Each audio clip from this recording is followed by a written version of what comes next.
Hi there, I'm Danny Flexen and welcome to the latest edition of SO Live, the most interactive show on boxing YouTube. And it wasn't just a one-off, it wasn't just one night only. I'm delighted to be joined once again by the super sub himself, Mr. Steve Wellings, everyone. Hi Danny, hi everybody. It's a typically low-key response there from Mr. Wellings, but I'm sure that will change as we go through our key topics today. But while you're here, please do hit the thumbs up button, make your comments and questions in the live chat, and do, if you haven't already, subscribe to us. We passed the 750,000 subscribers mark earlier today, 750,000 subs, and we're grateful for every single one. But we could always use more. You know, it's like money, isn't it? However much you've got, you could always use a bit more. So please do subscribe if you haven't already. And we're going to be starting off talking about, as you'll see on the screen, who is the face of boxing. And this was prompted by some rather curious comments from the former WBC heavyweight champion Deontay Wilder. Not someone I'd want to argue with, certainly if he was anywhere in close proximity. But he was on the Last Stand podcast with Brian Custer. And I watched bits of it earlier, not just the bits that have been reported. I kind of flicked through it. It was over an hour long, and I didn't have time to watch the whole thing just yet. But one of the key ones that's been reported widely is that he said, Wilder, that he doesn't believe anyone below the heavyweight division should be considered as the face of boxing. They can be considered the face of their division, but not boxing as a whole, because they don't fight anyone who's much bigger than them, I think was basically the crux of it. He said he's regularly fighting heavyweights, being a small heavyweight himself, regularly fighting opponents who are much larger than him. Whereas in the lighter weight class, if a potential fighter comes in, or potential opponent comes in at 1, 2, 3 pounds heavier than they're supposed to, there's a big fuss created about it. Now, obviously, the detractors or the critics of Wilder's comments will say, yeah, but in the lower weight classes, 1 or 2 pounds can make a huge difference. But his point was, I'm going in there like a gladiator of old, challenging people who are much, much larger than me. So surely it should only be a heavyweight, perhaps himself, who is the face of boxing. Now, we can talk about Wilder's comments later on in the show and whether he's right or wrong. But it does cause the debate into who is, in 2023, almost 2024, who is the face of boxing. And we're going to put a poll up, Mod Mother Queever, if you can hear me. We've listed the main kind of contenders, if you like, as Canelo, long considered the face of boxing. Tyson Fury, a usurper to the crown despite his Gypsy King moniker. Tank Davis, who was the person mentioned by many as the face of boxing, which caused the question to Wilder in the first place. And other, please comment. So if you think it's someone other than those top three, let us know who you think in the live chat. And Steve, I'm going to have a look at some of those live chats now. But what do you think? Who do you think is the face of boxing right now? I suppose, how do you quantify it? What's your criteria? Well, it's an interesting question. I'm not really sure what my criteria is. The names that spring to mind, very similar to what you're saying. Canelo, first of all. Gervonta Tank Davis as well. Is it pound for pound? Is that what we're saying? Some people might look at it that way. Is it ticket sales? How many bums on seats? Thousands of people. Devin Haney, I think it was 16,000 at the weekend he had packed into that location. Is it pay-per-view sales? Whoever's making the box office tick with their headline attraction? Is it popularity? Hmm. Different demographics will see different faces. Some people will see Canelo. Some people will see Devonta Davis. Other people might see Terence Crawford. So again, it's subjective. As for me, I would say someone like Gervonta Davis. I think he creates highlight reel knockouts. People know him. He started to seep into the mainstream, the wider sporting consciousness, and the wider public consciousness as well. Hmm. But different people will see different faces, and different demographics will see different faces as well. So for me, it's Tank Davis, but I'm not going to argue with you, Danny, or anybody listening at home who they think the face of boxing is. But there's probably 2 or 3 names you could throw forward. Realistically, maybe not Deontay Wilder himself, though, in my opinion. 2 or 3 names you could throw forward. Realistically, maybe not.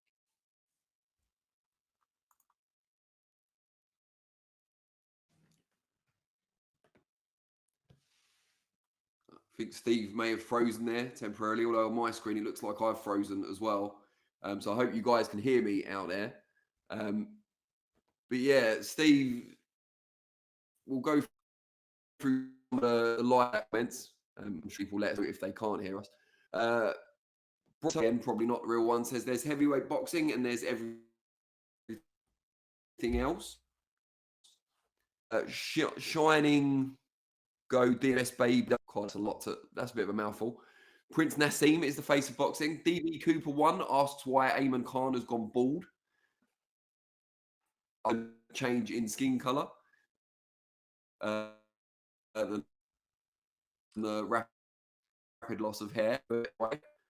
DB Cooper wasn't enough for his first. Says the face of boxing is Ike Low. Hope voice as well. I do love Isaac, so don't get too annoyed. Brian Minto says 60k plus stadium midwinter versus an absolutely washed fight you've already beaten twice is some doing, referring of course to Tyson Fury against Derek Chisora. I think the face is Jake Paul. Yeah, maybe I should have included him in the poll. DB Cooper, more serious one now, says Canelo arguably past his peak both in and out of the ring. Tank, Garcia, Haney are all pitched together. Even Ryan's socials peaked years ago. Fury, in my opinion, isn't known for boxing like AJ. Pitbully says Anthony Joshua is the face of overrated boxers. Man, he mentioned Anthony Joshua and he's there catching strays. I mean, let's go through them. You've got Fury selling out stadiums over here. But Steve, is Fury kind of the new version of Joshua in that huge star athlete crossover in the UK, but maybe not so much outside? Yeah, the stream is slightly choppy, so hopefully you can hear me. I will just say, yeah, Fury's definitely one of the faces of boxing. Joshua at one point looked like he was going to transcend everything and move on to that next level, but Fury has kind of usurped him, as you mentioned earlier, especially going over to America as well, and Saudi, the wrestling as well, the WWE. He's become a real crossover star. So if people want to have Tyson Fury as the face of boxing rather than Anthony Joshua, I wouldn't necessarily argue with that, Danny, to be honest with you. Yeah, but I suppose the WWE stuff has helped boost Fury's profile overseas, as has the link up maybe even with Tommy Fury in his fight with Jake Paul. I don't know. I mean, you probably talk to our American cousins more often than I do. Do you get a sense that Fury's a big star over there as well? Not necessarily. I don't think so. Whenever people think of boxing, I always go by my son rather than my American cousins. And I'm going to disappoint you here. The More American? Tommy, more Tommy Fury than Tyson Fury, to be honest. He would say to me, "Oh, you're into the boxing, Dad. What about Jake Paul or what about Tommy Fury?" And something inside me dies a little bit rather than them mentioning Tyson Fury, to be honest with you. But as for the American cousins, I know Eddie Hearn did the thing back in the day, didn't he? The famous on the street asking people if they heard of Deontay Wilder. Maybe Oh, yeah. asked them if they've heard of Tyson Fury.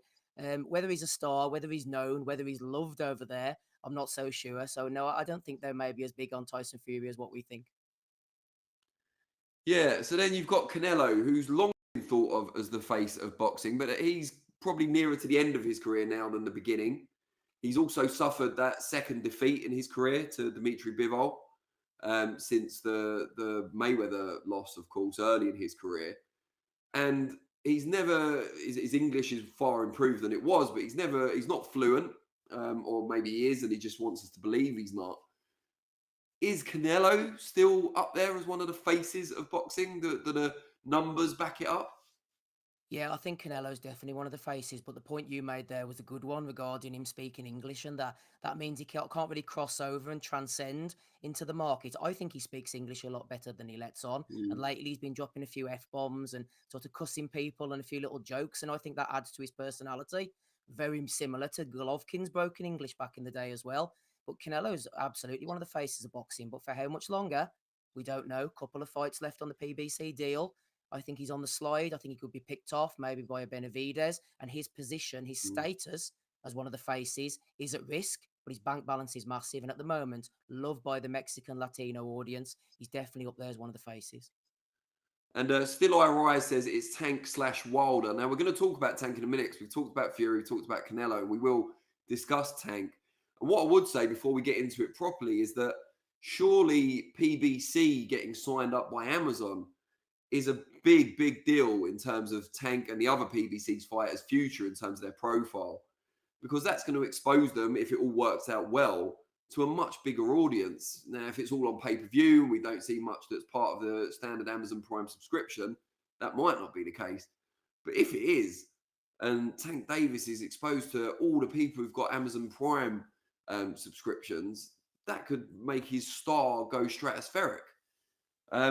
Shining Go DMS Beyblader. I'm not going to say that every time. I think I'll just refer to you as Shining G from now on, if you don't mind. It's quite a cool name. He says, we need Canelo versus Jake Paul. DB Cooper 1 says, Fury's now known more for mental health and being a reality TV star versus, say, 2015 to 2019 AJ. Average person never knew who Fury was pre-Wilder 1. And since then, he's hardly done much in the ring. That's true, because you've got Netflix, you've got WWE, he's had a couple of books out as well. Obviously, he's over the social channels, his own and other outlets quite a lot. So, yeah, I think a lot of work's been done on increasing Fury's profile, his star power, since that era, since he beat Klitschko or the first Wilder fight where they drew, obviously controversially. Brian Minto says Eddie probably gets more views than anyone in his stable. Yeah, quite possibly. I'd say other than perhaps Anthony Joshua and maybe Conor Benn as well. Shining G says, bro, Tank sells 250k pay-per-view in his other fights. That's not Ryan Garcia. But it remains to be seen just how much that Ryan Garcia win has boosted Tank's profile yet further. We'll have to see how he gets on in terms of pay-per-view sales or viewers in his next fight, if it's against another big name, especially. Still IRI says, I'm in the USA, and I will say the Wilder trilogy got him over a bit. Fury, this is. However, after the Francis fraud and that robbery, people aren't rocking with Fury like that. Yeah, I mean, whatever your views on who should have won that fight, I think it has tarnished Fury's reputation a bit, at least. DB Cooper only sold out stadium twice because he never fought in the UK since his newfound fame. He wouldn't sell it out regularly like AJ did from random title defenses. He fell off in the USA since his ban. I'm not sure that's fair because he sold out a big stadium against Derek Chisora. And that's no disrespect to Chisora, but Fury had beaten him comfortably twice already. And the most recent time was around 9-10 years before this time. So, I mean, you know, you talk about random title defenses, the likes of, I don't know, Fury against Dominic Brazil and so on. You know, compare that to Fury against Chisora at this stage of his career, having those two particular fighters already clashed twice. I think he deserves a fair bit of credit for that, as do the team around him. DB Cooper, Fury's awful PPV numbers say it all. If he's known for boxing or not, Usyk's manager and everyone has always said Fury is far more hyped when it comes to actual pay-per-view. Nowhere near AJ or Canelo. Still I rise. The Mexican Monster is definitely going to make a huge case for face. However, David B just doesn't have that mass appeal. Let's give him a chance. He's still very young. Sorry, Steve, go ahead. No, I was going to say he doesn't have it yet. You know, there's still time. As you say, you have to build these things up. Yeah, exactly. So let's talk about Tank, who's obviously coming off a great time with the Ryan Garcia win. That did wonders for his profile. He was the one that was talked about as the face of boxing, prompting that question from Brian Custer to Deontay Wilder on the last stand initially. And now, as I alluded to a couple of minutes ago, Amazon Prime signed a deal with Premier Boxing Champions. Tank is their number one. I mean, certainly the face of PBC, you'd say at the moment, either him or Wilder, I guess, but maybe more so Tank in recent times as Wilder has been so inactive. Lighter weight, so Wilder wouldn't like him classed as the face of boxing, despite being a promotional stablemate. What do you think of Tank in terms of his growing appeal, Steve? I think Tank is brilliant. I think the sky's the limit for him. As he mentioned before, his own worst enemy. He's his own worst enemy. He could be his biggest opponent, keeping himself on the straight and narrow outside of the ring. That's going to be the main thing for Tank. You mentioned about them going over to Amazon there, the PBC, and I completely agree with you. And the reason why Tank, I think, is going to transcend and going to get bums on seats and people sitting, watching, paying for him is because he has the Mike Tyson factor. If you watch Devin Haney, we think he's a brilliant fighter against Prograis. As class as it was, shutting him out, people are going to watch that and probably fall asleep on the sofa at 4 o'clock in the morning. Same with Shakur Stevenson against De Los Santos. Who's going to go back and watch that? Tank gets rid of people. He annihilates people. He smashes them up. He has that factor where Tyson back in the day, people were watching. You see that Gervonta Davis at the weekend in the office at the water cooler, absolutely annihilated someone. He's good, isn't he? I'll tune into Amazon again and watch him next time. He knocks people out. He creates situations. He creates highlight reel knockouts, and that's what people want to see. We want to see them iced. not danced around for 12 rounds. That's why I think Tank will transcend. We want to see them iced. Now, Steve Wellings looks like a mild-mannered chap, but he's so ruthless. He's so bloodthirsty. Who would have known? Steve, you've got hidden depths. Not necessarily palatable ones either for everyone out there. Although we are a boxing channel. It's the hurt game. Say that again, mate. It's the hurt game. It's the hurt game, yeah. Yeah, because I mean that is true. Like Tank's not necessarily the best talker. He's not necessarily a showboater. You know, I saw a lot of people criticising our own Ben Whittaker, someone not too far from your original neck of the woods, Steve, over the weekend for his showboating against an outclassed opponent. And you know, we don't see a lot of that from Gervonta. We don't see him kind of getting those sound bites too often either. But yeah, in the ring, where it counts, incredibly exciting fighter. In the same way, you know, over the years, Amir Khan from the UK, Manny Pacquiao, obviously Golovkin, and they're not all big talkers necessarily. You know, Golovkin's never had great English, neither has Pacquiao. Amir Khan, you know, obviously native English speaker, but not necessarily the most entertaining outside of the ring until he went into the I'm a Celebrity jungle, of course. It's a shame Tony Bellew's career has finished as a boxer because he'll do wonders from that when he ultimately, well, I assume he's on his way home now. But yeah, getting sidetracked there by the reality TV. I was talking about Tyson Fury's Netflix series, did it? But yeah, Tank Davis, not the biggest talker, but is a native English speaker from the US, of course. And, you know, great, exciting fighter inside the ring. But as someone pointed out earlier, does he need that dance partner? You know, was he thrust into the limelight or more into the limelight because going up against someone like King Rye, who, as we've seen even now, is still a big, big star, even though he doesn't really have a huge win on his record. So does Gervonta need that dance partner to keep his star rising? And if so, Steve, who would you like it to be against? I think there's a lot of options. I think Garcia was the first one. As I said last week, Garcia, I think, will turn out to be a very good B-side for people. He will help elevate fighters into stars by being involved in pay-per-views with them, by getting iced by most of them, as he did with Davis, pushed him to that next level. Shakur Stevenson's out there. Devin Haney's out there. Teofimo Lopez is out there. The people are there for Davis to fight. If the PBC can just get the fights over the line, he has dance partners of a generation to go up against. He's already fought Garcia. There's another trinity of fighters there waiting for him, at least. So Brian Minto says, is boxing big enough for a global face? Fury and AJ are faces here, but not as big in the States. Same with Wilder and Tank from the USA. Imagine Inoue is massive East Asia. I think Japan get right behind their native sons as well. You know, you've got Inoue's done some massive viewing figures on Japanese terrestrial TV. I think it was the same for Ryuta Murata as well previously. So, yeah, I understand what you mean by that. Smells like OTR says Terence Bud Crawford has the most exciting fights. Very true. And an underrated talker as well. It's kind of a tough one with Crawford because he spent a lot of his career with Top Rank, only recently moved over as a free agent, I guess, at the time to fight Errol Spence. And that's the biggest win of his career. But has it come too late in terms of him becoming this huge, all-powerful star? We wait to see. DB Coop says, Tank is low-key hyped, in my opinion. He doesn't sell pay-per-view on his own. I like him, but Ryan forced that fight to happen and made it a dollar success. Al Heyman will hide him away again. It's why I respect Haney, big balls. Still Alright says, Tank has plenty of sound bites lately. He doesn't just run his mouth. Like he said to Rolly, you're not an awkward fighter. You're just a dumb fighter. Yes, 140-pound world champion, Rolly Romero. Someone put a GIF up earlier with the 4 world champions on a main 4. 140, and I was just kind of stunned. It was one of those, what is the old saying, you know, one of these is not like the others.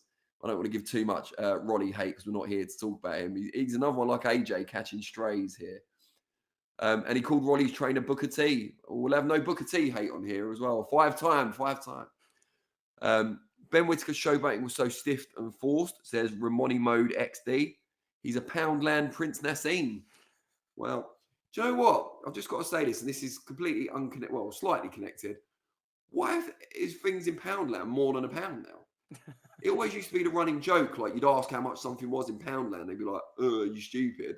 But now things in Poundland are going up to a tenner at least. I'm not sure about this. But anyway, Still I Rise says, if AJ and Eddie took the Ruiz fight seriously and beat Andy Ruiz, AJ could have risen to prominence, maybe more to prominence, but we don't think he would have had the balls to fight Wilder. I think he means risen to prominence in the US specifically. DB Cooper, Ryan Garcia reminds me a lot of Khan, Amir, not Ayman. You actually spelled Ayman incorrectly, I've got to say, but Amir, you've got spot on, so I suppose that's what matters.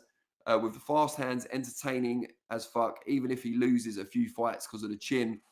Big fights, money, people tune in for his bravery. That's a very good point. And not the first time I've heard comparison between King Riot and King Khan. Yeah, I mean, he's still young in his career as well, but I think he will start needing some good wins at high world level now. Amir Khan, let's not forget, was a unified champion at 140 pounds and beat some really good fighters at 147 as well. Devin Alexander, Luis Collazo, etc. So Ryan Garcia, yeah, reminds me of Khan in certain ways, but he does need some credible or creditable victories going forward. Ramoni Mode XD says, because the company was going under and had to increase the prices to make the franchise continue. That's going back, in case you missed it, to my Poundland diatribe tirade. Brian Minto says, sad thing is he probably practices showboating sparring. Yeah, we haven't seen any released sparring footage of Ben Whittaker just yet. Let's hope it's not like the recent Clarissa Shields one that's doing the rounds on social media. Although I'm still not entirely convinced that is Clarissa Shields. But let's wait and see about that one. Steve, we talked about the face of boxing. Let's see the results of the poll.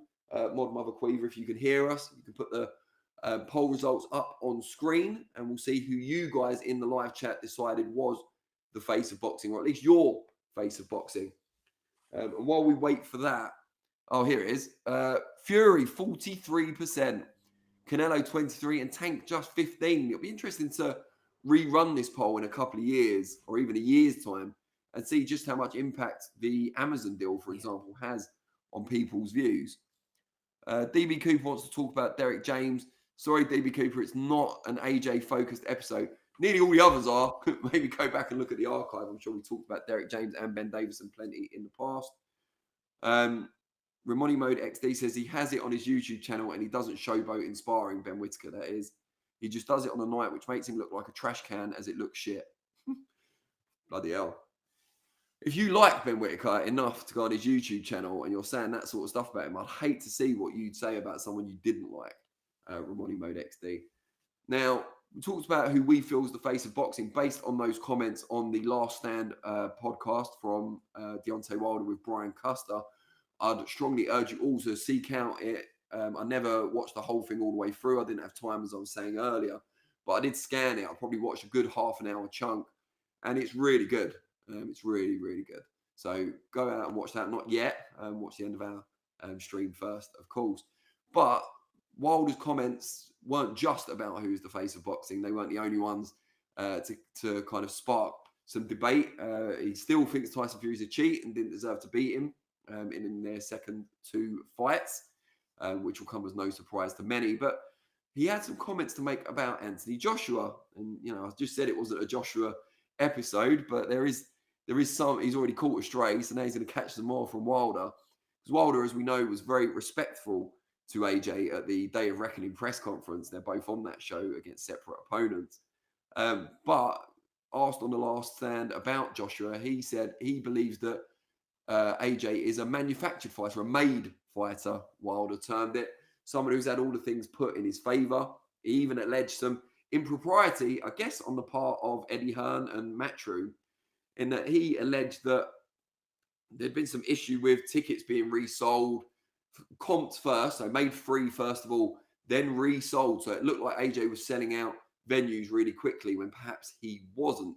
So the whole face of boxing debate comes out again there, in that Wilder's saying that AJ's popularity has been exaggerated, which is interesting. But he was kind of comparing AJ to himself, talking about how he's not a made fighter, which I thought was a little cheeky considering how he was built initially by Golden Boy, then by PBC. He had that long knockout streak and went on for a long time without fighting anyone particularly challenging in that period.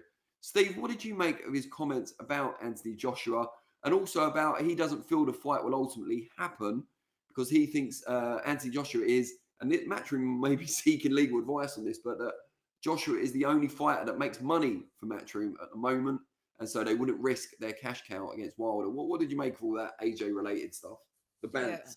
Yeah, I think he's trying to just have a little push and pull on the cobbles, isn't he? Trying to get the fight pushed over the line. But the thing is with Wilder, I think he always has to, it's for his own self-confidence. I don't know whether it's fragile confidence or not, but he always has to push everything onto somebody else. Like you mentioned earlier, he's moaning about the Fury fight, still saying it was cheated. He's moaning about fights not happening, saying it's other people's fault.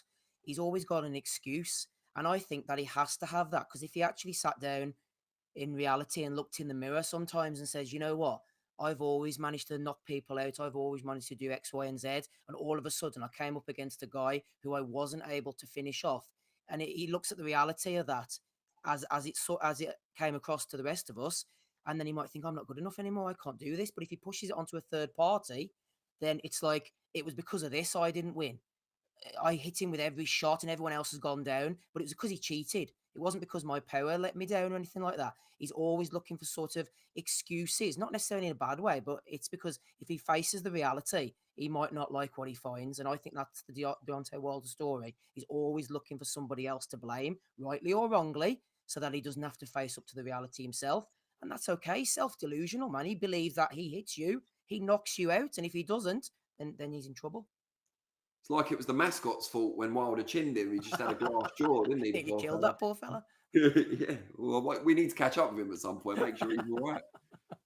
Yeah, I mean, I think that's very true. But I don't think it's just Wilder, to be fair to him. I think boxers generally, it's such a mentality-driven sport, such an ego-driven sport, that I don't think there's a boxer out there, unless you're at the end of your career and you are considering retirement, that you can allow yourself to believe you've just lost to the better man on the night.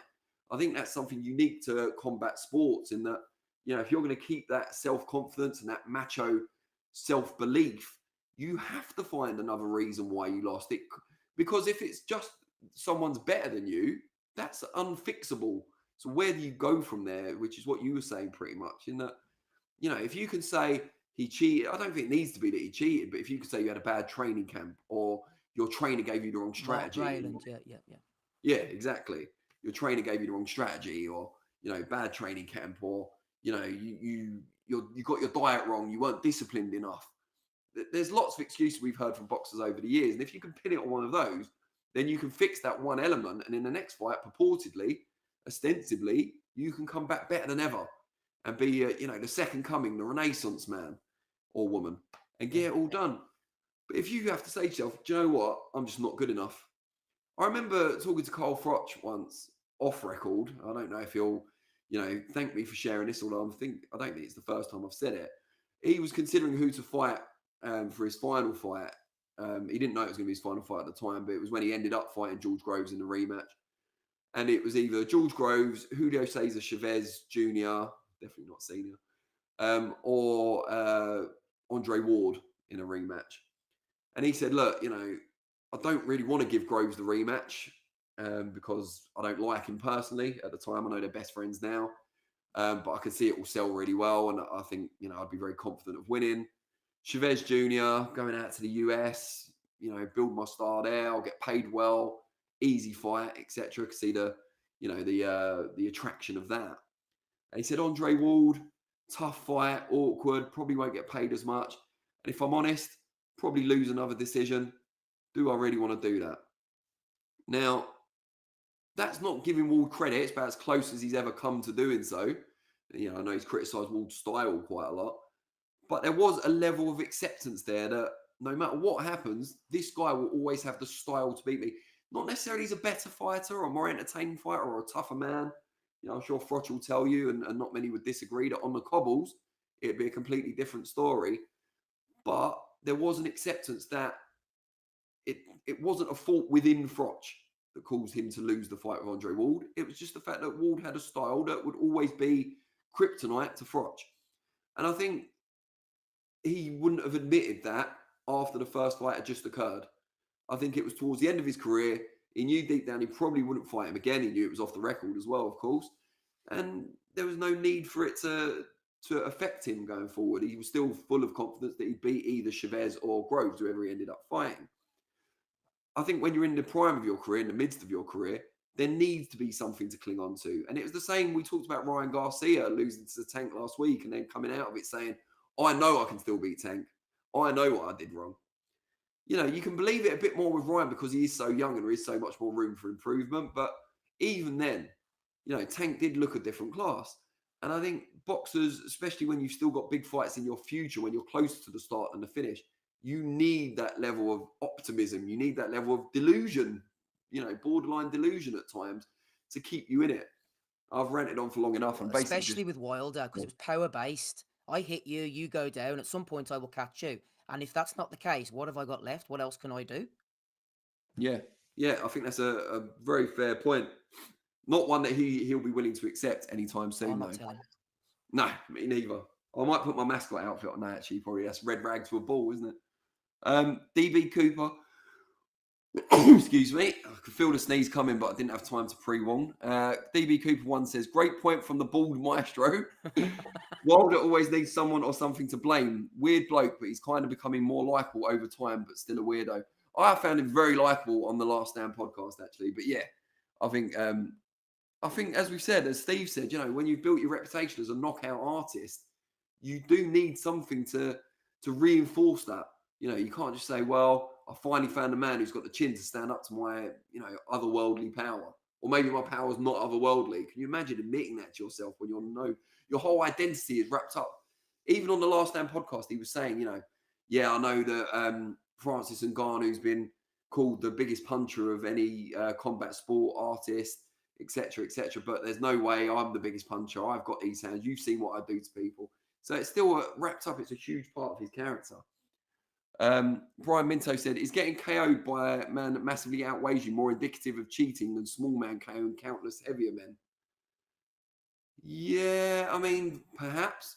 But I think the Wilder Fury fights, the second and the third, were both grueling fights. It wasn't a case of a one-punch knockout from Fury. It was more that, you know, Wilder was brought to the end of his gas tank by a beating in the second fight and by a war in the third. Wilder lost to Fury because he's way too small and thin-legged, easily gassed when clinched, says Remy on a Mode XD. Still I rise, the only big PPVs are the fights people want to go out and watch. Well, yeah, I mean, that's kind of self-fulfilling comment there. Brian Minto, Wilder thinks he's the only guy who can KO people. Steve will like that one. Hector Liberato says Matias is the new face of boxing. We talked about how much we liked him last week's episode. Pit Bully, why does Tyson Fury's glove look like that in the Wilder fight and not any other fight? They never answer that question. Yeah, Pit Bully, I'm sure there are reasonable explanations for it, though. They probably don't want to give any more kind of smoke to the fire, do they? But, you know, I think it's clutching at straws, honestly. Still I Rise says, random fact, people felt the Brazil KO in Brazil. Quite like that, cheesy though it is. It's the time for cheesy jokes. It's Christmas. I am a dad. Steve's a dad. We like dad jokes, especially at Christmas in the crackers. Brian Minto, how do you improve then? Surely elite fighters need to be self-aware enough to fix faults. Yeah, I think with Wilder specifically, and as Steve points out, he is a unique case in that I think his faults are also strengths, and they're also things that are he's so long in the game now and had the same flaws, whether it's his footwork, his technical ability, the way he throws the punches, that they've helped him in certain aspects. But also, he's been doing it for so long, it'd be very difficult to change the habit of a lifetime. I don't see how he can at this stage of his career. With Wilder, any trainer will do this, and I'm sure it's what Malik Scott does regularly. You've got to just make his strengths, his renowned strengths that we all know, as sharp and as, you know, he's got great power. So you've got to make that power as easily deployable and as quick as you can so that he can use it in the best times and, you know, as quickly and before the opponents had a chance to block or move or get their feet out of range or whatever it might be. So I don't think you're going to change Wilder predominantly now. But yes, I think other elite fighters, sure, you know, you've got to be self-aware enough to know your flaws, or you've got to trust your trainer implicitly. And when he tells you or she tells you your flaws, then you've got to accept it and work on it. Can I just add something quickly, Danny, if you don't Go mind for on it, that? mate. Yeah, of I course. think it's down to Wilder's delusional one-track mentality that made the second and third Fury fights so good, because he believed right to the end until you had to literally scrape him off the canvas that he was going to land that shot, and he did. and he dropped him, and he kept getting up again. And Wilder back again, he got dropped. He would have got up all night until they stopped him, and that was down to his mentality. Made those fights so good. I agree.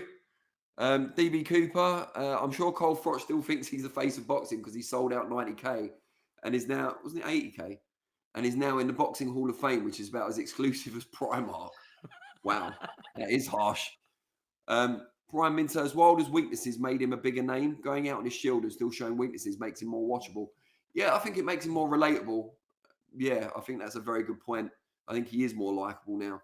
But then maybe is that a British thing that we always like a bit of a courageous loser, the whole Frank Bruno effect? I'm not sure. Remini Mode XD. Wilder is 38 or 39 now, right? He needs to get out of the game, especially after the brain damage from 3 Fury fights. Yeah, but Wilder's style means he doesn't take a lot of punishment except for the Fury fights.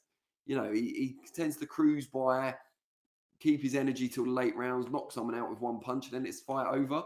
So I understand what you're saying, but he won't think that those Fury fights will be typical of what's left of his career. He may be wrong because you would think that he'll be slowing down at this point. But, you know, if he gets into a grueling war with someone like Joseph Parker on the 23rd, then you might start to worry even more about his future. DB Cooper asked who's going to Saudi for the pre-Xmas bash from Seconds Out. It is, of course, the day of reckoning, December the 23rd. And it will come as absolutely no surprise to DB Cooper or anyone else in the chat that it will be Radio Raheem, accompanied by the erstwhile king of boxing content producers, Frank Trevitt. So, yeah, the dynamic duo, the dream team, will be flying out. But first, Frank Trevitt is going on a solo trip to Orlando this week for Jake Paul against Mr. August in December, which I'm sure we're all looking forward to. DB Cooper, Wilder's entire existence and paranoia is best explained as that AJ rant post Usyk 2, which was like 5 minutes, great passion, got it off his chest and moved on. But those 5 minutes is Wilder's daily existence. Yeah, I find that quite amusing. Brian Minto, Wilder's put all his eggs in the power basket, to be fair, so he's aware enough to know it's not worth diversifying his skills. Yeah, I mean, that's it in a nutshell, I think. Now, we've given Brian Custer in the Last Down podcast a huge free advertisement for the last, 40 minutes now. So it's probably about time we moved on. And Mod Mother Quiver hopefully can hear us and she'll change the banner presently. But Steve, we saw an excellent performance, not an excellent fight, not an exciting fight necessarily over the weekend, but an excellent performance. Went the way most people, I'd say, thought it would. I think we both predicted that Devin Haney would come out on top on points, but it was a bit of a landslide. I think I read earlier that Regis Prograis only managed to land, I think it was less or fewer than 40 shots in total over the 12 rounds. I mean, that's just crazy. In what was seen by many not as a 50-50 fight, but certainly as two world-class operators going up against each other. Prograis only previously beaten in a razor-thin tight one against Josh Taylor, of course, who's wasted no time in calling out Devin Haney. I'm sure people will be aware. What did you make of the fight? What are your key reflections on it? Yeah, great win, first of all, for Devin Haney, as you said. I expected it to be a lot closer, but with Haney coming out at the end of it, Haney's a lot like Shakur Stevenson in a way. I think they both shut down the opponent's offense and make them fight their fight. That's what Haney did on Saturday night, from what I saw. Prograis was trying. He just could not launch any attacks. There was just a fear of falling in, getting countered repeatedly. He stood still in round 3, got dropped. Time is the subtle thief of youth, and it just caught up on Regis Prograis in the end. All that was missing was the stoppage for me, that punctuation mark on the performance. Could have come in round 10. I thought, you know what? The foot might come down from Haney here. Prograis looks pretty beaten up. The face was smashed. Shutting him out on all 3 scorecards is a nice close second, though. Maybe a bit risk averse. Some would say negative. I thought Haney did exactly what he needed to do. The extra £5 made him look like the bigger guy. Prograis looked a little bit fleshy, just wasn't able to do anything with him. Did not expect it to be as one-sided as that, and it sets up the future fights just lovely. Yeah, I agree. Haney was everything he needed to be. You know, if it wasn't an exciting fight, it wasn't because of Haney. He did everything he needed to do, not just to win the fight, but to guarantee he'd get the decision, to dominate the fight. If anything, it's down to Regis, especially once he started to fall behind, to push the fight and to push the pace and to close the gap better and to have better timing. And Steve, what was your quote just there? Time is the subtle thief of youth, which has got one too many ths in the sentence for me to say eloquently. But yeah, I mean, it's an interesting one because Prograis, not only the older man, but has been inactive.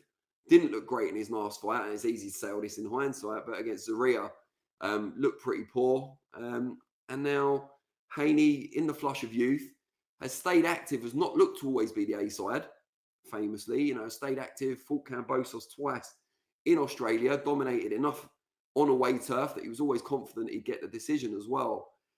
Great team around him, and maybe now he can start to make some serious money as an A side in the promotion, because I don't know where you put him in your pound for pound list, but he's certainly in my top 3 now, and pushing the other guys in there as well.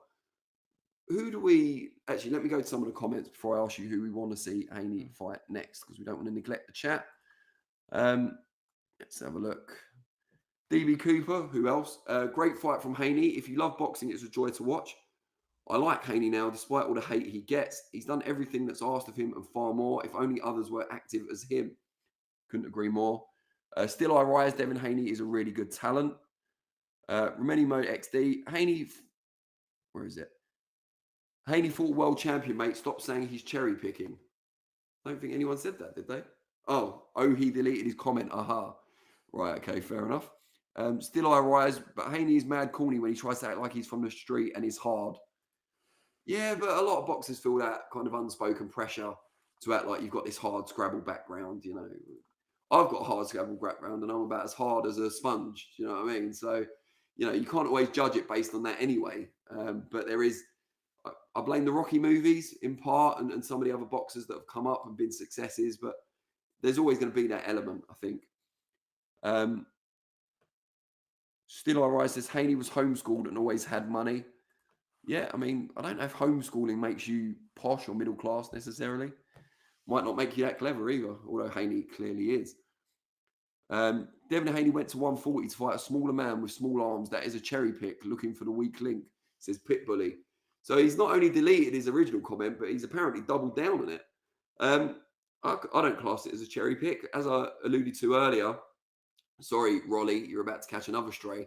Rolly Romero is a reigning world champion at 140 pounds. Surely, if Haney wanted to cherry pick, you'd fancy him very, very strongly against Romero, far more than you would have against Regis Prograis. I don't think Prograis is a cherry pick. Naturally bigger man, despite short arms and stuff. He's a big guy, Prograis. He's not small. Gave Josh Taylor all he could handle. Came through that tournament looking like $1 million as well, the WBSS. I don't think that's a cherry pick at all. And Haney's then fought Cambosos, who, yeah, you would think he'd outskill, but he went to his home turf twice to beat him. So, yeah, I think cherry picking's a bit unfair. Who else we got? DB Cooper one says, Sandor Martin makes sense next. It would be 3 southpaws in a row, get him out of the way. Yeah, but Sandor Martin's not going to get him loads of money, is he? That's the problem. He's kind of all risk, very limited reward. Brian Minter said, but all this said, is beating Cambosos twice, arguably losing to Loma and schooling Haney enough to warrant high pound for pound place in the current climate? For me, I think you should judge pound for pound on achievements and official results. So I don't think you can say, well, I think that Loma did enough to beat him, so I'm going to mark him down as a result. I think the official result says he beat Loma. I had him beating Loma, actually, but I don't think that should come into it. And I think it was a close fight that could have gone either way regardless. So I think that result against Loma, the 2 wins over Cambosos, given the location as well, and then stepping up a weight class to fight someone who, as I keep saying, had only lost once, and that was a very, very close decision against the then on form peak Josh Taylor. I have him up there, and it's also the manner of the victories. He whitewashed Prograis, he whitewashed Cambosos, and he at least had a very close fight with Loma, depending on how you see the result. Ramoni Mod XD says the fact he performed well against Loma at weight, he's fully weight drained out, he's still drained at 140, shows how good he is. Exactly that. But Steve, getting back to what I was going to ask you before I decided to go to the chat, who would you like to see Haney fight next? And who do you think he could fight to maybe silence some of these detractors who say he's a cherry picker? Yeah, just before I address that, I'll address the cherry pick. Maybe not a cherry pick, but you could argue it's probably a clever pick.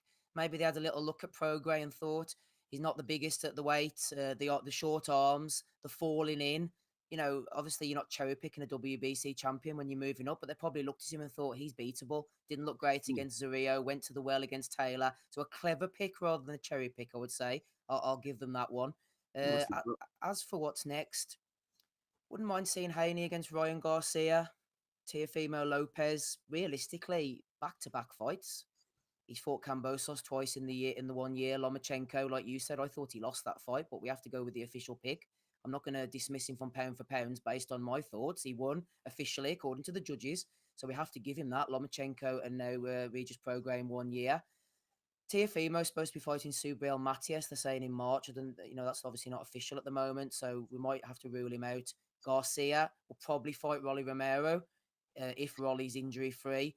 The way I sort of pitched Garcia as a B side for somebody else, Romero can be like a good C side for somebody else. He can jump into to face Ryan Garcia on pay per view, and people would probably accept that. Would it have to be like a triple threat match for it to be a seaside? Possibly.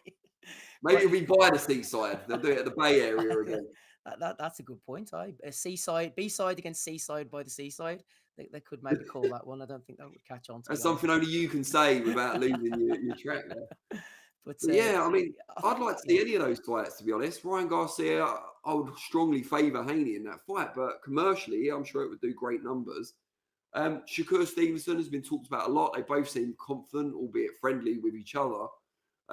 We need to see Shakur Stevenson step up. Mm-hmm. I'd like to see him maybe do something like we've already seen Devin Haney do, because although I'm sure they're around the same age, it seems like Haney is the much more mature, seasoned fighter because of the recent couple of years he's had. And I'd like to see Stevenson fight guys like that more than, a De Los Santos and the people he's been winning with before. Even a Frank Martin, who through no fault of his own, through no fault of Shakur's own, pulled out of their fight. I still want to see Shakur tested at a much higher level than that. We saw him in his breakout fight super featherweight look amazing against Jamel Herring. And since then, he hasn't taken those additional steps, and I would have liked to have seen that. Why, and maybe I'm missing something, but why is no one talking about Haney going up further in weight and fighting Terence Crawford? Why is that not something that people seem to be discussing? Is it because we expect Crawford to move up to 154? Quite possibly, yeah. That's a good point. Haney himself said afterwards he might move up to 147. I think he was just putting in the feelers out there, like, look, I've got options here. I don't have to wait around for you. Like, I can move up to 147. It was like a bit of a veiled threat, maybe. I think he has business at 140, even though he probably still is a little bit tight at the weight. Someone mentioned to me about Teofimo Lopez moving up to fight Terence Crawford, and I thought, I'm not sure about that. And then the more I thought about it, I thought, well, if Crawford's going up perceivably to fight Canelo, then why shouldn't Teofimo Lopez or Haney move up to fight Crawford? It's not beyond the realms of possibility. I think it's the fact that Crawford feels like he has business at a higher weight now, either the Spence rematch or Canelo, rather than looking down, quote unquote, at these other guys, even though there would be tests for him. Maybe that's why people aren't picking up on that. Yeah, quite possibly. But I mean, that's a daring to be great move, isn't it? But it's also low key, one where you can't really lose. Mm-hmm. You move up, you get beaten by a big 147 pounder, which Crawford is these days. Say, well, the weight was just too big for me too early in my career. A bit like Canelo Mayweather in that the intelligence and the ring craft was too much that early in his career. So you could say that. And if you win and you're the first man to beat Terence Crawford, despite really not being a natural welterweight just yet, but your first fight at a weight, God, you're pound for pound number one. So, I mean, yeah, I don't know why people aren't talking about it, but I'd quite like to watch it. But yeah. I wouldn't mind seeing that. I'm not sure about Haney Stevenson out of all the options. I think that could be potential for a stinker. It's like that Spider-Man meme, and they're pointing at each other. It'd be like sort of two Rigos pointing at each other or something. The punch stats would be broken from the lowest ever thrown, I think. Don't you love Rigo, though? No, I wouldn't say I loved Rigo. I saw him fight Willie Casey in Dublin about, 12, 13 years ago, and he made light work of Casey that night, but some of his performances, not too easy on the eye. Good old Big Ben Casey. They were the days, Steve. Brilliant. Bernard Dunn getting smashed up by, was it Poon Sawat? Poon Sawat, and the Cordoba fight. Best fight I was ever at. Brilliant. Well, I watched that at your house, the Cordoba fight on TV. Did you? I was at it. So what were you doing at my house?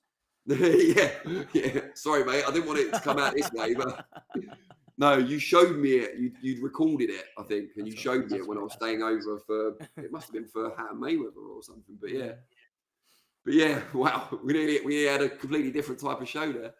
But yeah, guys, we've come to the end of our tether now, if that's the right word. But really appreciate you watching as always. If you're watching this on playback rather than live, please do leave your comments. We do still read them and we will respond to some of them. Give us a thumbs up if you haven't already. And also subscribe if you haven't already. As I was saying at the start of the show, you may have missed it. We passed 750,000 subscribers today. So we're now over 750,000 subs. Easy for me to say. Really appreciate each and every one of you. It keeps me in, mid-range clothes and football shirts. So do appreciate it. Steve, it's become customary on SO Live to give the last words or the last comments to Eamon. And as we've discussed, you are now the bald, lighter-skinned Eamon Khan. So, Steve Wellings, if you give us your closing remarks. Well, I mean, off the cuff, I suppose, good 2023 of boxing. I've enjoyed it overall. I think this month as well, some strong fights, especially the Day of Reckoning in UA on Boxing Day as well. The detractors are out there, the naysayers, the glass half-empty crowd, but I think boxing's doing okay at the moment. And as long as two fellas want to have a scrap, we're always going to have something to watch. Or in this case, if two fellas want to have a chat. Yeah. Or women. Or women. We will allow women on the show. There's no ban. We're not the Boxing Writers Association. Guys, really appreciate you watching. See you all next week. Probably back at the normal time at 5 p.m. Cheers.